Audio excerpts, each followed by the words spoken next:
കൂട്ടുകാരെ, ഇവിടെ ഒത്തിരി പൂക്കളുണ്ടല്ലേ. ഇവിടെ കുറേ പൂമ്പാറ്റകളും തേനീച്ചകളും ഉണ്ടാവും അല്ലേ.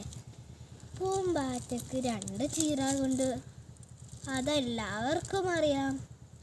പൂമ്പാറ്റ പൂവിൽ നിന്ന് തേൻ ശേഖരിക്കുന്നു, പക്ഷെ അവ വീട്ടിലേക്ക് കൊണ്ടുപോകാറില്ല, ഇവിടുന്ന് തന്നെ കുടിക്കുകയാണ്. പൂമ്പാറ്റയെ ഉപദ്രവിക്കരുത്, പാവം കിട്ടും. തേനീച്ചക്കും 2 ചിറകുകളുണ്ട്.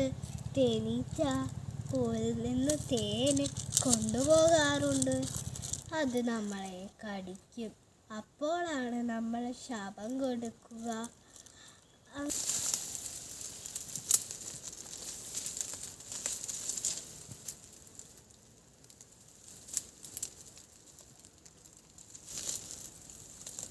കൂട്ടുകാരെ, നമ്മളെ ചാനൽ ആർക്കെങ്കിലും അറിയാമോ? നമ്മുടെ ചാനലാണ് കേശു ആൻഡ് സായ. എല്ലാവരും ലൈക്ക് ചെയ്യാൻ മറക്കല്ലേ. വേറൊന്നും കൂടാ, സബ്സ്ക്രൈബും ഷെയറും അത് നിങ്ങൾ മറന്നോ?